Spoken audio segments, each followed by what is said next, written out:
Assalamualaikum warahmatullahi wabarakatuh. Terima kasih yang telah bergabung pada video pembelajaran hari ini.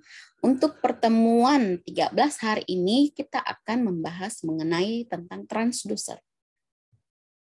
Oke, ada 4 materi untuk hari ini, yaitu prinsip kerja transducer, kemudian macam-macam transducer, kemudian cara kerja pengukurannya, kemudian kita terapkan dari beberapa alat ukur atau penerapannya dalam beberapa alat ukur. Oke, apa itu transducer? Mungkin kalian tidak asing dengan istilah transducer ataukah sensor. Oke, prinsip kerjanya seperti ini. Ada sinyal, kemudian ada transducer, kemudian dari elektronik sinyal, kemudian ditransmitter atau ditransmisikan, diteruskan menjadi besaran, misalnya besaran fisik lainnya. Oke.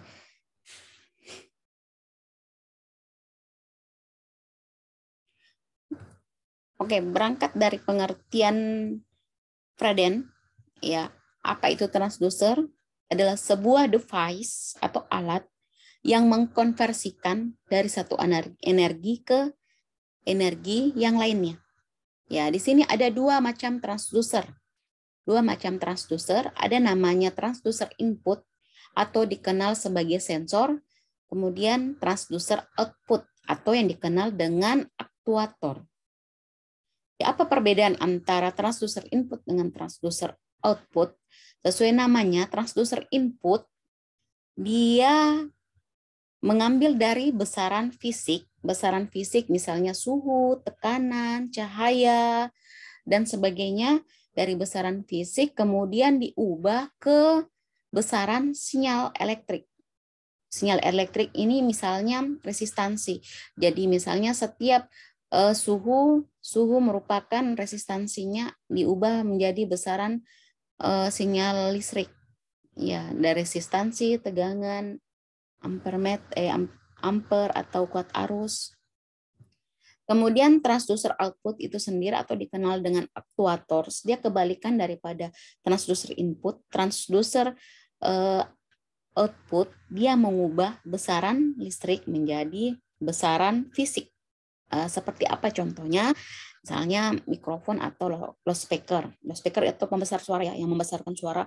Bagaimana cara bunyi tersebut dibesarkan dari besaran sinyal listrik melalui komponen-komponen peranti elektronika yang dapat mengubah ke besaran suara. Ya, itu disebut sebagai aktuators. Dia mengubah dari sinyal listrik menjadi besaran fisik. Misalnya apa lagi? Pemanas, ya, pemanas dari sinyal listrik mengubah ke besaran panas. Apalagi contohnya lampu, ya, alat LCD misalnya dari besaran fisik menjadi cahaya. Ya, sensor contohnya, sensor mungkin kalian sudah sering dengar, sensor suhu, sensor tekanan, ya. Jadi sekarang yang harus kalian ketahui bagaimana perbedaan antara sensor dengan aktuators. Ya. Sensor dan aktuators ini dia termasuk sebagai transducer yang dibedakan berdasarkan macam-macam perubahan energinya. Ya, oke. Klasifikasi transducer menurut pembangkitnya ada namanya self-generating transducer atau transducer yang hanya memerlukan satu sumber energi. Ya, dia dapat secara langsung digunakan. Dalam hal ini transducer berperan sebagai sumber tegangannya. Ada yang dinamakan external power transducer.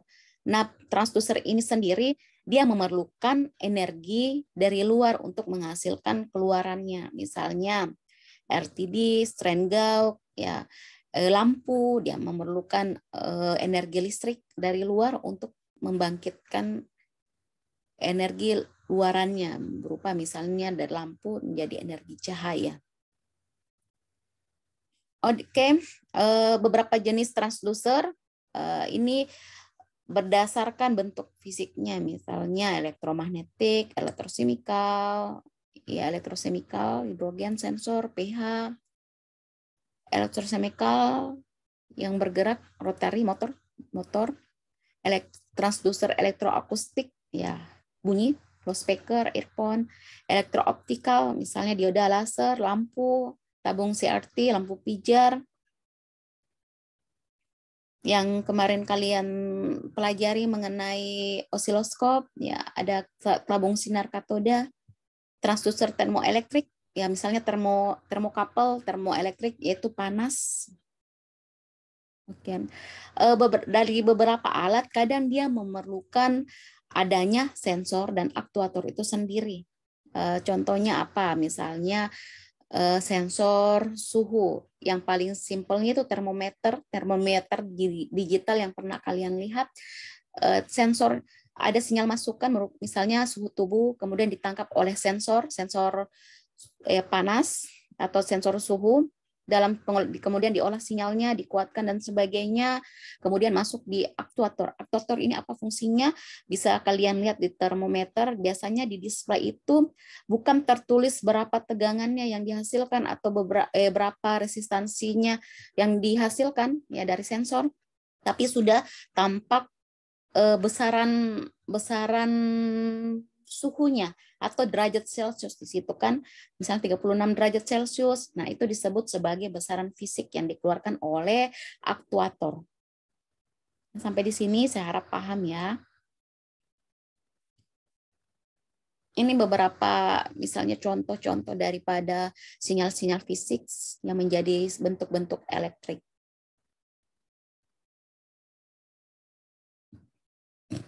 Ya, contoh gambaran-gambaran daripada sinyal alat-alat atau alat-alat listrik yang berhubungan dengan transducer.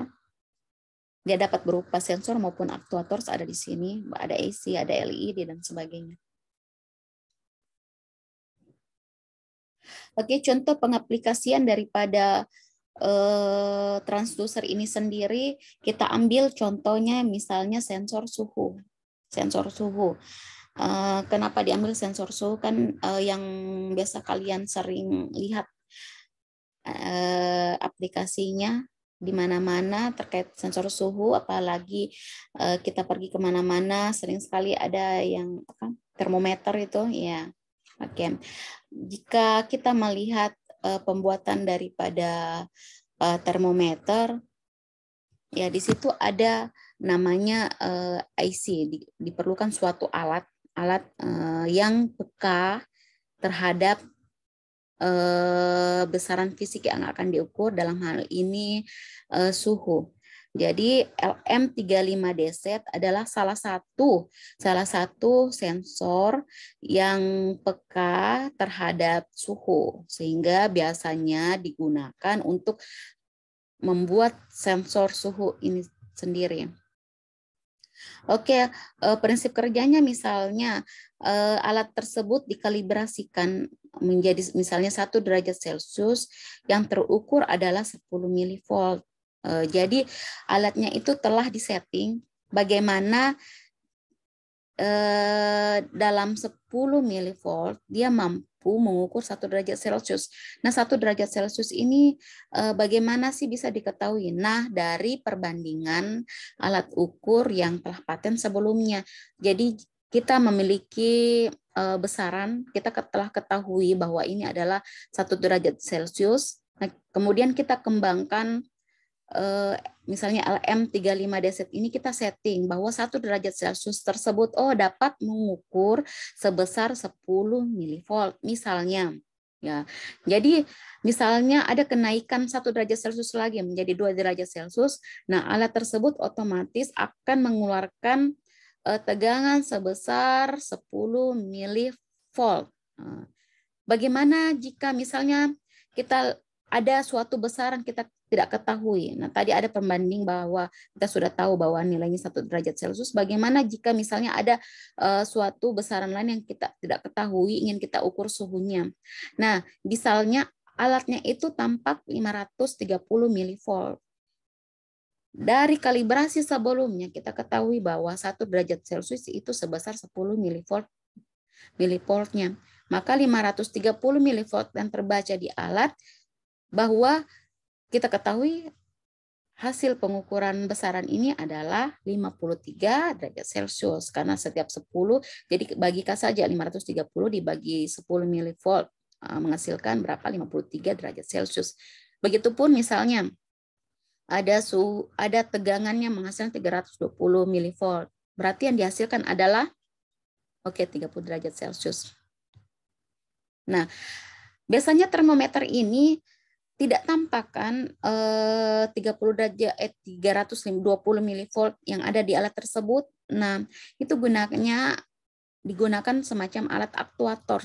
Jadi ada besaran sinyal listrik sebesar 530 milivolt sinyal listrik, kemudian dilakukan konversi menjadi besaran fisik lainnya. Dalam ini kerjanya aktuators. Aktuators itu biasa dilengkapi dengan ADC atau analog digital converter. Dia mengubah bentuk analog menjadi digital. Nah, makanya tampak di alat ukur tersebut tampak misalnya besaran fisiknya 36 derajat Celcius, 53 derajat Celcius, ya biasa di termometer. Nah, itu fungsinya daripada aktuators. Jadi antara sensor dengan aktuators bisa saja terdapat dalam satu perangkat, ya. Atau disebut sebagai transducer suhu, pengukur suhu, ya. Oke, mungkin untuk lebih lengkapnya tadi rangkaian yang sederhana seperti ini, misalnya dirangkaikan lebih lengkap lagi sehingga menghasilkan hasil yang kita inginkan. Oke, secara gambaran singkatnya mengenai bagaimana sih transducer itu bisa sampai ke user. Bisa kalian baca sendiri ya.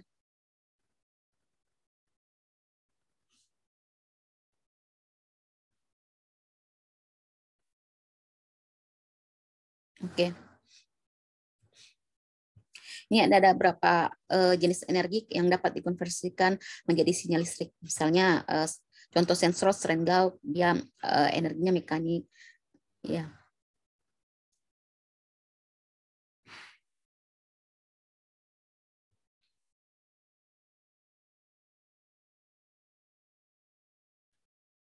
Oke. Di sini ada kuis, silahkan kalian tulis di buku catatannya. Termokapel, misalnya besaran masukannya apa, kemudian besaran keluarnya apa, ya. Termistor, fotodioda. Contoh ya termokapel. Termokapel itu alat untuk mengukur apa? Oke, panas. Misalnya berarti besaran masukannya panas. Besaran keluarnya apa? Bisa berupa resistansi atau sinyal listrik ya. Resistansi. Karena termokapel ini apabila diberikan panas, maka resistansinya akan berubah. Nah, besaran keluarnya resistansi.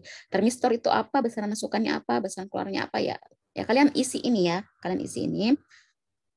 Ya, ini adalah kuis kirim hari ini. Ya, melalui kalian klasifikasikan seperti ini, kalian akan bisa membedakan bahwa ini adalah aktuator, ini adalah sensor berdasarkan sinyal masukan, input masukan dan input dan output keluarannya. Oke. Ini tahapan dalam memilih sensor, silahkan baca.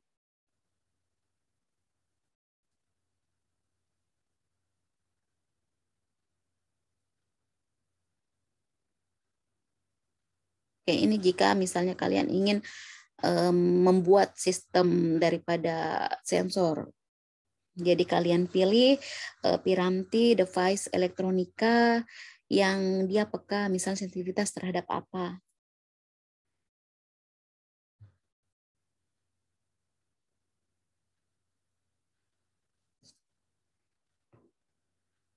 Tahapan dalam memilih sensor, pertimbangkan juga berapa biayanya, masa hidupnya, ya error, jangan lupa linearitasnya seperti apa, sensitivitasnya.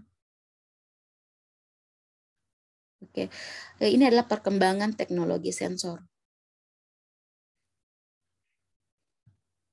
Dahulunya sensor sangat ini, tapi sekarang dalam satu single chip ini bisa memuat ada sensor sini, lihat cara ini ya, perkembangannya Dulunya satu-satu, sekarang sudah ada semacam chip. Di chip itu sudah lengkap, ada sensor suhunya dan sebagainya, sudah ada mikroprosesornya. Ini adalah contoh-contoh pengembangan dengan pembuatan sensor. Ya, yang memanfaatkan transducer, ini sudah ada display. Ya, jadi jika kalian ingin mengembangkan kemampuan elektronika kalian, instrumentasi kalian, kalian bisa membuat alat-alat transducer, misalnya sensor apa. Kalian tentukan dulu apa yang ingin kalian ukur, besaran fisik apa yang ingin kalian analisis di situ, misalnya panas, tekanan, dan sebagainya. Jadi tadi ada tahapan-tahapan dalam pemilihan sensor, kalian rangkai sedemikian rupa sehingga bisa menghasilkan keluaran. Keluarannya ya bisa berupa besaran fisik tampak di display tersebut menggunakan sistem aktuator ADC, DAC, digital analog converter, ADC analog digital converter yang akan kita bahas di pertemuan berikutnya. Oke, ini ada beberapa macam sensor. Jadi ini mungkin kita tidak terlalu bahas mengenai cara pembuatan sensor bagaimana. Ya, dalam pembuatan sensor itu sendiri mungkin ada bahasan tersendiri mengenai material-material yang dapat digunakan sebagai sensor. Ya, misalnya apa ini? Ya, sensor gerak, elektroda objek, ya. Sensor gerak seperti ini. Elektroda, temperatur sensor, ya.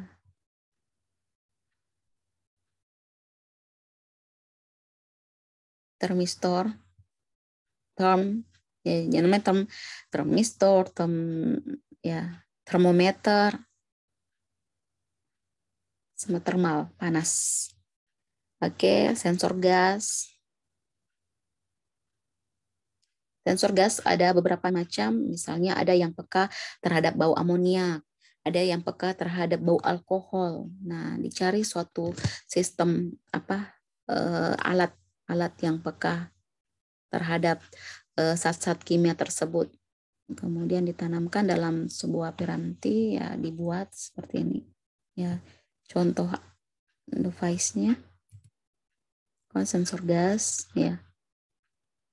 Sensor gas biasanya berdasarkan perubahan daripada resistansinya. Jadi misalnya ada sensor gas aluminium atau formalin, yang biasanya ada sensor gas formalin, dia cuma bisa dideteksi bahwa ini adalah bahan yang memiliki kandungan formalin berdasarkan sensor daripada baunya. Jadi apabila terdeteksi bau tersebut, maka resistivitasnya akan berubah. Ya, dikalibrasikan, misalnya sekian resistansinya berarti sekian kadar gasnya. Gitu. Sensor kelembaban, magnetic field. Jadi dia konversikan dulu B, bagaimana medannya berubah, kemudian keluar menjadi tekanan ini tadi berhubungan dengan kuisnya, ya, ada di sini menghasilkan apa, besaran masukannya apa, besaran keluarannya apa, besaran magnetic field sensor. Jadi kan ada rumus tegangan seperti ini, tegangan yang dikaitkan dengan medan magnetik, ya, B rumusnya. Jadi dimasukkan medan magnetiknya sekian berapa, menghasilkan tekanan seperti ini. Ultrasonic sensor. Oke. Pertemuan hari ini kita telah mempelajari apa pengertian definisi daripada transducer. Macam-macam transducer, ada namanya transducer input atau disebut sebagai sensor, ada transducer output atau disebut sebagai actuators. Bagaimana prinsip kerjanya?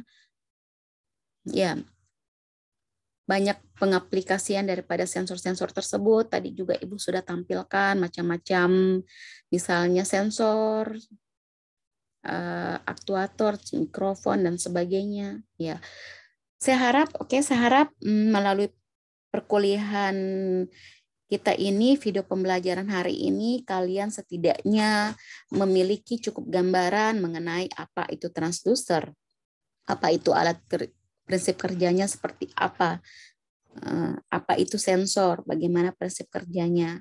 Ya, banyak hal yang bisa kalian gali di sini. Misalnya kalian ingin membuat sesuatu alat, ya kalian harus tahu besaran fisik apa, kemudian kalian cari komponen-komponen yang dapat mendukung sehingga bisa membuat suatu instrumen, menciptakan suatu alat ukur, instrumen yang dapat mengukur besaran fisik tersebut. Ya, mengutip daripada kata-kata Bill Gates-nya, orang-orang selalu takut akan perubahan. Tetapi sejalan dengan waktu, orang akan menerima sang penemu. Ya, sekian kuliah kita hari ini. Wassalamualaikum warahmatullahi wabarakatuh.